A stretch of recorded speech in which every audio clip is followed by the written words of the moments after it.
My dear viewers, hello and welcome to a new episode of our program Culture Magazine, during which we're going to bring you the latest cultural events that are taking place in Egypt. Please stay tuned.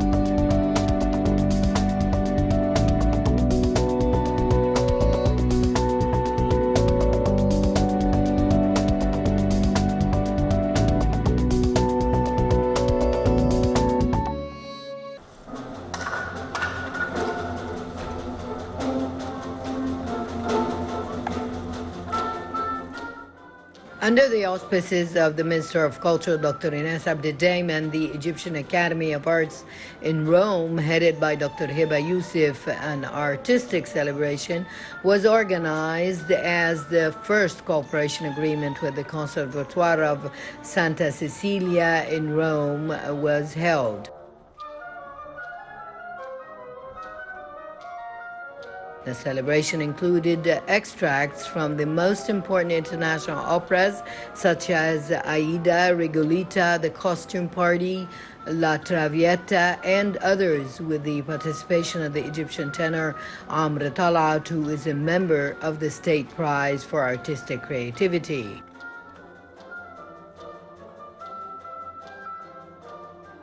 The event was preceded by a documentary film produced by the Academy that deals with the architectural styles of the most important royal palaces in Egypt, including the Abdin Palace, Al Qubba Palace, Al Jazeera, and Muhammad Ali Palace in Al Manyal.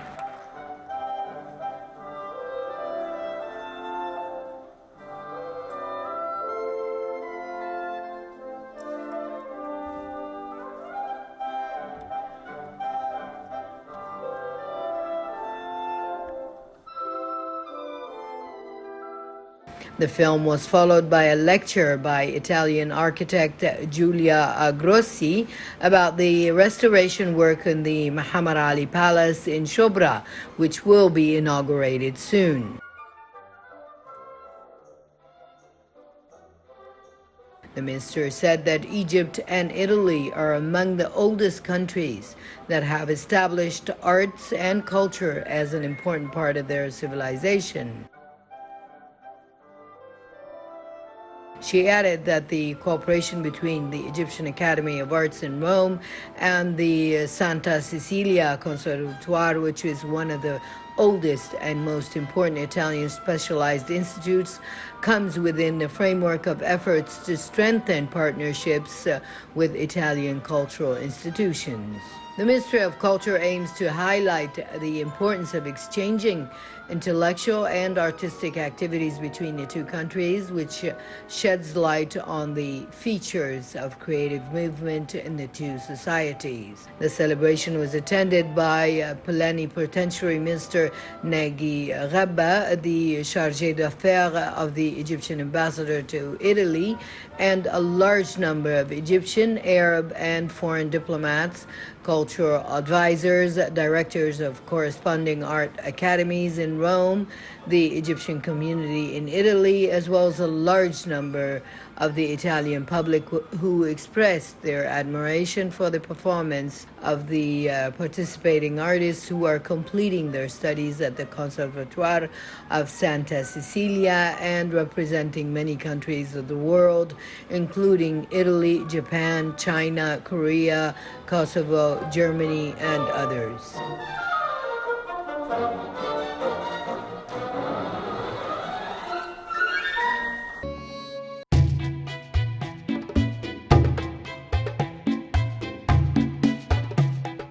Minister of Culture Dr. Ines Abdedaim recently inaugurated the activities of the 7th session of the Cairo International Forum for Arabic Calligraphy. The event is held under the title Pioneers Renewed in 100 Years, 1922 to 2022. It celebrates and organizes two pioneers in this field, namely Abdelaziz Abul Khair and Muhammad Hassan Abul Khair.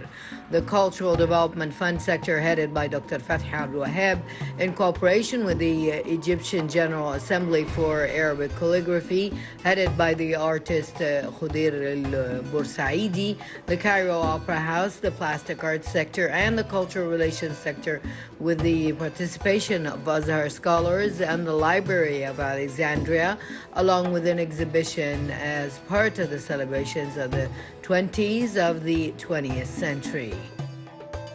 The ceremony is prepared by the House of Books and Documents, headed by Dr. Niveen Musa, which includes samples of calligraphic panels from the Islamic eras in various types of fonts, which were written by famous people at that time from the Ottoman era and others. The minister said that Arabic calligraphy is one of the signs of identity, and she added that the Cairo International Forum for Arabic Calligraphy, in its 7th session, resuming with confident lines to shed light on the magic of Arabic letters. The exhibit also continues to play the symphony of pens and feathers, creativity over painting that speaks of beauty, and pointed to the inclusion of the Arabic calligraphy of the UNESCO list for the intangible heritage, which she described as an expression of harmony and beauty. The forum has also contributed to supporting the adoption of Arabic calligraphy at UNESCO through the ingenuity of the creations of its participants over the course of its previous sessions. The Arabic Calligraphy's Bursaidi is under the auspices of the Cultural Development Fund sector, and the minister goes on to salute everyone who participated in the preparation of the forum and worked to make it appear in a manner appropriate to Egypt's civilized status.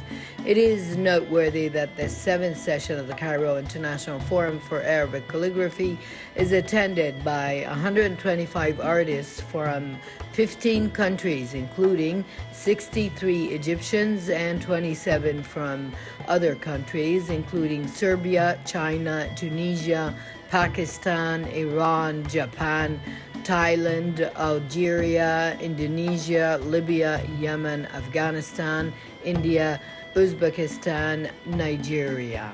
It is worth mentioning that this session of the forum witnessed a large number of Arabic calligraphy artists. The forum was able to reserve a special status among the artistic recipients worldwide in the arts of Arabic calligraphy, with its creations and anecdotes of the arts of Arabic calligraphy, which has recently attracted the world's attention.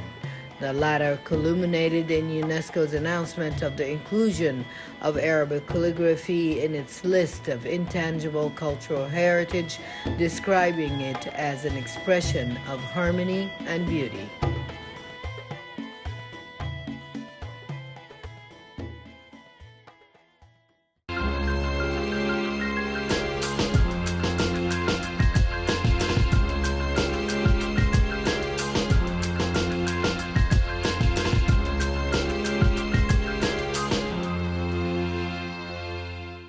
The Cairo Opera House plays a significant role in the cultural movement that is taking place in Egypt. Please stay tuned. Under the patronage of the Minister of Culture, Dr. Ines Abdedaim, and the Cairo Opera House, headed by Dr. Magdi Sabir, a distinguished artistic celebration was held, which came as part of the celebrations of the 20s of the last century, and collected a selection of musical and lyrical works that represented a qualitative leap for this creative field in that period. The Arab Heritage Music Ensemble, led by Maestro Farouk El-Babli, revitalized the nation's memory and accompanied the audience on a journey to the past through some unique musical and lyrical works produced during the 20th century.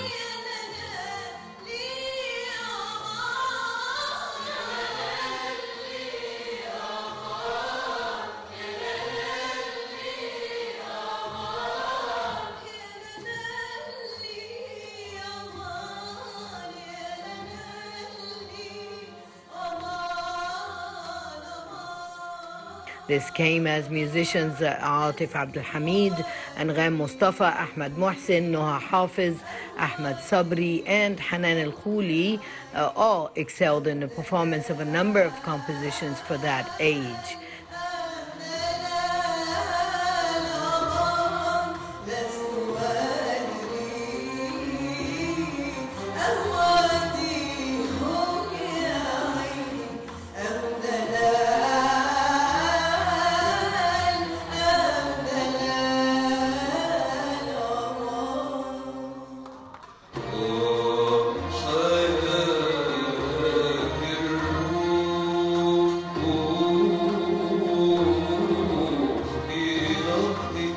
These works became an inspiring source for the creations that followed, such as Your Face is Shining with Lights, For the Love of the Prophet, Why is the Sea Laughing, and many others, which have all won the admiration of the audience.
It is worth mentioning that the Arab Heritage Music Ensemble was established with the aim of reviving the heritage of Arab music and presenting various traditional forms, lyrical and musical forms to the audience, such as the classical poems, the monologue, and theatrical melodies through the most skilled musicians and distinguished voices of heritage with high-quality performance.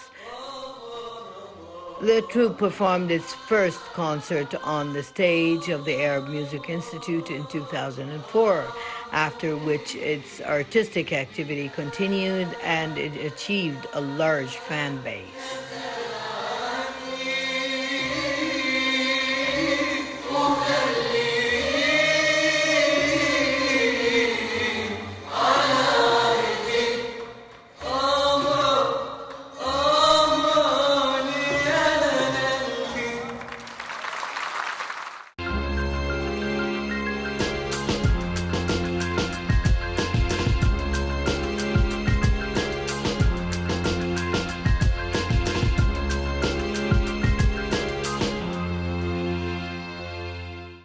The camera of our program is always going after the cultural events that are taking place in Egypt. Please stay tuned.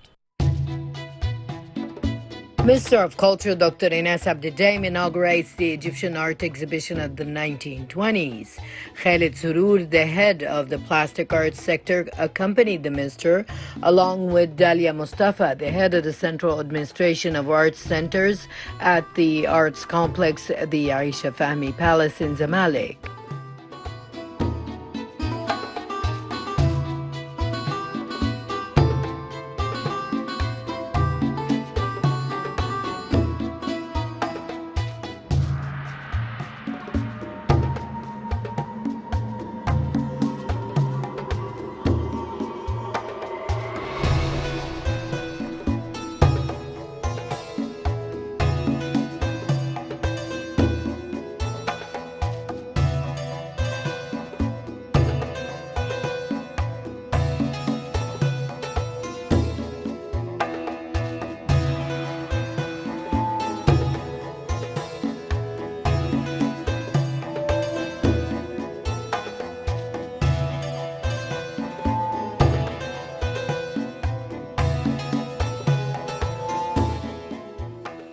قصر عائشة فهمي هو يعني خد منهج منذ افتتاحه مؤخرا سنة 2017 انه يتعرض للكنوز المتاحف المصرية عموما لان متوفرة لدينا The Aisha Fahmy Palace Arts Complex has taken a path of preserving Egyptian museum treasures since its inauguration in 2017, as we have available a great number of artworks from Egyptian as well as foreign artists. We first started with our series of the treasures of our museums, including a selection of European works of art, the memory of the Orient, the characteristics of an era. Then we have our current exhibition, which is to showcase the 1920s. This period is a very important phase in Egypt's modern history in general because it compromises of many transformations. Beside the political and social ones, there were great cultural changes at this period of time. When analyzing this period, we can see that it was a time of establishment of the basis of visual arts, and we see its production in our arts at the current time. The 1920s were full of an abundant number of artists who set the basics for Egyptian contemporary art. We all know Mahmoud Said, Mahmoud Mukhtar, Raghib Ayed, and many others. These were very influential figures at this time. We present this period to show that there are periods of time in which there may be an awakening change to transform the arts, which is obvious in today's exhibition. In the exhibit today, we have a diverse number of artists displaying their works, yet we had showcased European artists in other previous exhibitions. Our museum possesses some works from famous European artists like Rodin, Renoir, and many others. We can simply say that Egypt is a country that receives art as well as an art exporting country.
Egypt is full of art. Egypt is the land of art, and we can definitely go from one phase to another. Today we are here in the Aisha Fahmy Palace, and of course the wealth of art that that I see is unbelievable. This is the contemporary part of art in Egypt, which is the 20s and the 30s, and I believe that the Ministry of Culture is doing an excellent job, and it's an excellent excellent initiative or activity to do this exhibition for the very important artists, so that the young people, the young artists can learn also. It's for us to learn, for the young students from the Faculty of Arts. They can come and see, I mean, the art that is being presented here. The art is all beautiful, but I love the art of Mahmoud Saeed, so I'm extremely, of course, impressed for what I'm seeing here. Yeah. Art is to be used on a daily basis, to be functional, and to support the communities, and this is very important. So for instance, an exhibition like this will be very useful for, as I said, for the young artists. But art in itself can present a lot of support to the community. Art is considered creative economy, creative business. As if we speak about the SDGs, the Sustainable Development Goals, so art is a cross-cutting part of the Sustainable Development Goal. Art can create awareness. Art can put positive energy inside our souls, and it's very important in this period of time for all over the world that we enjoy our art and have this peace inside ourselves. When I see this exhibition and these artists, they left us a treasure. So I feel I had a sort of positive energy now inside my soul. It's what the artists do to the community. For instance, we as the foundation of World Art for Development Foundation, we do work for the society, artists and the society. This is what we do. Like working on recycled art, on land art, on there is COP27 coming, so everybody is working on it now. When we say functional, the art can be transformed into, for instance, clothes, bags. This is done everywhere, like Van Gogh, Monet, all the important artists abroad, their paintings are transferred into being functional. So I can have a bag that is, for instance, of course, a copy. I mean, you know, like a Mahmoud Saeed painting, and then it is copied and it is done as clothes or, I mean, as a bag. Or I had my own brand in this field, and I did transfer my paintings into art. This is why I'm saying functional art.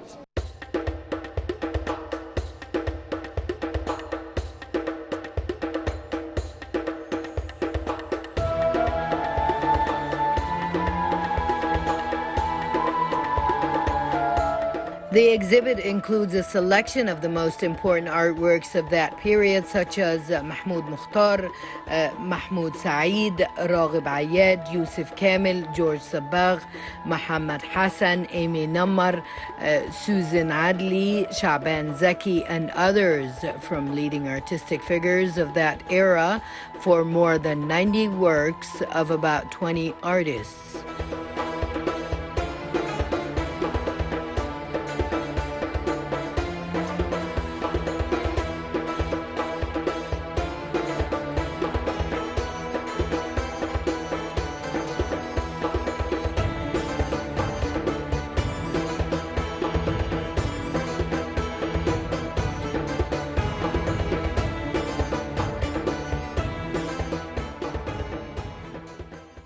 I think it's a very important exhibition. It's good role the ministry is doing. It's not the first time they do such an exhibition, but I think it's very important. The collection is really very nice, very well exhibited.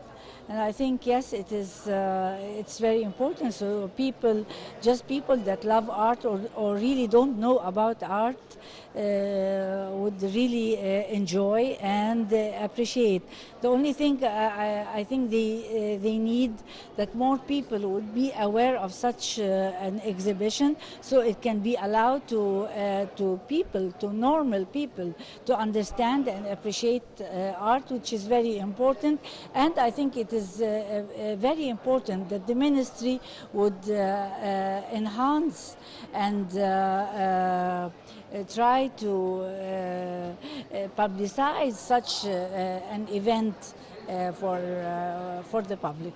Art can change a lot of people's minds and their attitude to life, because art is a reflection, you know, of what we are living, whether it is old, it is new. And this kind of exhibition, this is coming well, no, art in general, but this to understand and to value that artists that are from the 20th century, and to appreciate this beauty they presented is of a great knowledge.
The Ministry of Culture is holding a number of activities to revive the arts of the 20s of the last century. Today's exhibition comes in a bid to preserve the history of art of this era.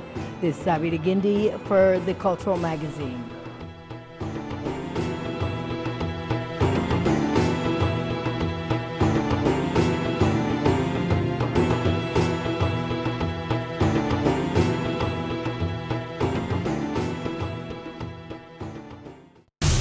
Well, with this, my dear viewers, we come to the end of this episode of our program, Cultural Magazine. I hope you've enjoyed being with me. Please wait for me in the next episode. Until then, it's goodbye.